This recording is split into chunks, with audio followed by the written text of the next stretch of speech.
All right, so we're going to be doing a mapping review, okay? What's going to happen is I'm going to have a question that comes up on the board. I'm going to read it, and then you'll see the question pops up for you in the Nearpod video. You'll do the best to answer it, and then I'm going to explain it right after the question comes up. You can go back and adjust your answers, and then there will be another question, okay? So, how much of the Earth is covered by the hydrosphere? So here's a picture of the Earth, right? A map, and you have to determine how much of the Earth is covered by the hydrosphere. So, just to be clear, hydro usually refers to water, and the amount of water or our oceans covers 72% of the Earth. What is precipitation? So precipitation is any time water comes from the sky. So that could be snow as a solid, or rain as a liquid, or sleet solid, right? So these are all examples of precipitation. Anytime liquid comes out of the sky and lands on the ground. So if you see the term temperature zone or stratosphere in a question or answer, what page must you turn to in the reference table? So that's going to be page 14 in the reference table, and it looks like this. So where does precipitation occur? So in which temperature zone does precipitation occur? So just a reminder, the thermosphere, mesosphere, stratosphere, and troposphere are our temperature zones, and we live in the troposphere. Every cloud that you see in the sky, or nearly, really, every cloud you see in the sky is within the troposphere, and it rains on us. So since clouds are in the troposphere, we're in the troposphere, and it rains on us, it would make sense that precipitation or rainfall or snowfall happens within the troposphere. What is the landscape region which Slide Mountain is located within? So, to figure this out, we need to look at the map of New York. So here is Slide Mountain. Now there is another map in the reference table, and it looks like this. So what I always do is I look at the bottom of New York here, right? We got this flat line, and then we got this angle with the not straight line. And then I recognize that on this map, there's this flat line at the bottom, and then this not so flat line that is angled down. If we keep our finger on Slide Mountain, and we look at the next page, we are located in the Catskill. That is the landscape region. Where is the altitude of the stratopause in miles? So it really should say, what is the altitude of the stratopause in miles? So if we look here, we will find that the stratopause is located right here. If we read across, we're going to be located right along here. Now, are we doing kilometers or miles? This is asking in miles, so I need to read the mile scale. Each one of these little marks goes up by 5, so 5, 10, 15, 20, 25, 30, and the stratopause is just about at 31 or 32 miles above the Earth's surface. When discussing volume, what is the most abundant element in Earth's crust? Again, we're going to need the reference table for this. So the most abundant element in Earth's crust by volume, right, in reference to volume, is going to be this one that's 94%, which is the element of oxygen. Oxygen is the most abundant element in Earth's crust by volume and by mass. Which of the three layers is the lower portion of the atmosphere? If we look back at this page, right, this is going to be all the layers of the atmosphere. The lowest one is going to be the troposphere. And is that on this page? Let's take a look. Yes, troposphere. Remember that 78% of the troposphere, or 78% of the air you breathe, is nitrogen, and only 21% is oxygen. Just so you know, you have this in the reference table. This is on page 1. You've got the gradient formula here, you've got the density formula here, as well as rate of change. We've done all three of these already. And random note, the density of water is 1 or 1 gram per milliliter. Okay, so remember, we have a profile, which is just the way that we see the Earth. So if we were looking at a mountain, we see it from a profile view or a cross-sectional view. And this is a topo view, where the lines represent different elevations. And the smaller the line, or the smaller the circle, usually the higher up. On most maps, what is the elevation of sea level? The elevation of sea level is 0, because the ocean is what everything is based off of. So if you're at the beach, you're at an elevation of nearly 0. And if you go into the water, you're at 0. What is a possible elevation for the point Q on this map?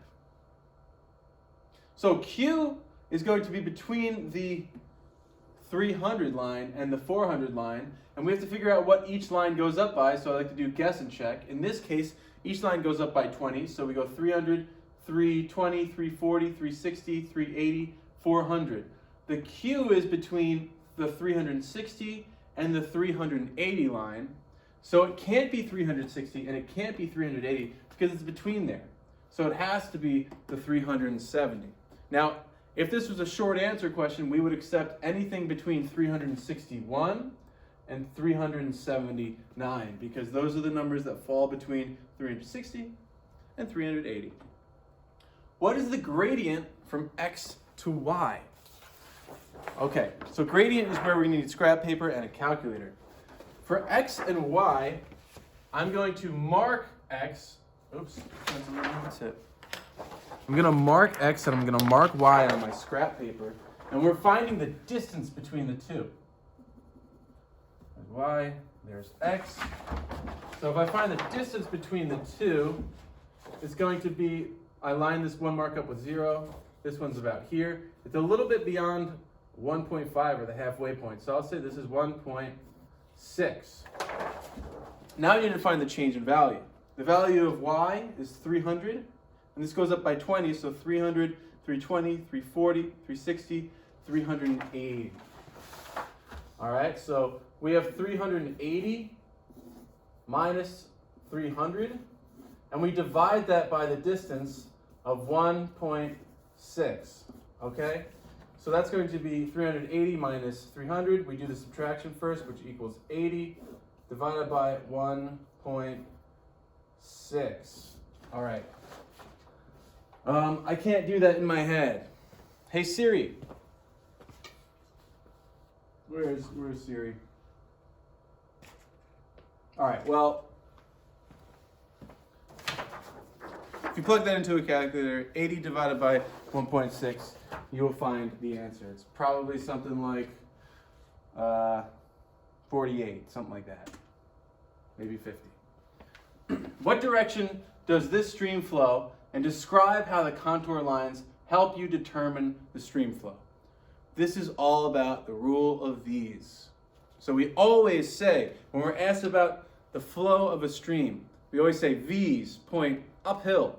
And if this is our river or our stream, these V's are pointing uphill. So if this is uphill, that means the river needs to flow downhill. So we need to say in our answer, to describe the contour lines, describe how the contour lines help you, V's point uphill. That's the answer, because we're looking at the V's. These are contour lines, they have V's, the V's help you. So the V's point uphill. So if this is uphill, that means the stream is going to be flowing southeast. Between which two locations would the stream have the greatest velocity? All this is saying is, where is the stream going to flow the fastest? And there's a really good rule to know about contour lines. The farther the lines are from each other, the flatter the slope. The closer the lines are to each other, the steeper the slope. So because the lines between 1 and 2 are super steep, water is going to flow really fast over that. As opposed to between 3 and 4, where the lines are far apart and it's more gradual, the water is going to flow more slowly. Clouds are mostly found below an altitude of 7.5 miles from Earth's surface. What temperature zone of Earth's atmosphere are clouds found in? Oop. So, 7.5 miles is about at this dotted line, And we should just know, out of memory, that the troposphere is where clouds and precipitation are. So that's where clouds are going to be located, in the troposphere. Which number has the highest elevation? 1, 2, 3, or 4? Because the V's here for the stream point uphill, that means if we keep climbing uphill, we'll reach number 1 is the highest point. Which side of the map is the steepest, and describe how the contour lines indicate this. So the steepest part is going to be the northwest part of the map, and that is because the lines are close together. The lines are super close together, so that means it is steep. What is the latitude and longitude of Oswego, New York? Here's the map, and this has to be to the nearest minute. So remember, between each line of latitude and between each line of longitude, we break it into minutes. And there are 60 minutes on the clock, so that means there are 60 minutes between here. So halfway, or half an hour, between this 43 and this 44 is going to be 30 minutes. And lucky for us, Oswego's latitude is going to be 43 degrees, 30 minutes north. And the longitude, which are in the 70s here, is going to be between the 76 and the 77. We always take the lower number. And since we're halfway between, we would say 76 degrees, 30 minutes west. New York is always to the north of the equator and west of the prime meridian. So the altitude of Polaris, or the angle of the north sun in the sky. Remember, the altitude of Polaris is always equal to your latitude. So if you're at 50 degrees north, you have to look 50 degrees in the sky. If you're at 20 degrees north, you have to look lower in the sky to find Polaris. So the altitude of Polaris, if we switch the A and the L, that turns the word into latitude. So which location would not be able to observe Polaris in the night sky? So, are we concerned about latitude or longitude? The point is that latitude is going to determine your altitude to Polaris. So if you are south of the equator, which the zero line is the equator, if you're south of the equator, you cannot see Polaris. It is not going to be in the sky because it is only visible north of the equator. So B would be seeing Polaris in the sky. And since B's latitude is 10 degrees in the sky, if I point to the horizon in the north and I make a 10-degree angle, I would be pointing straight to the North Star, or straight to Polaris if I was in Venezuela, right there. What is a possible elevation for point Z on the map? So remember that these lines are going up by, in this case, 20. So 400 is this line, and Z is above the 400 line. Is there a 420 line, though? No. Since there is not a 420 line, that means Z can't be at 420. It has to be between 400, and it has to be above 400, but it can't be higher than 420.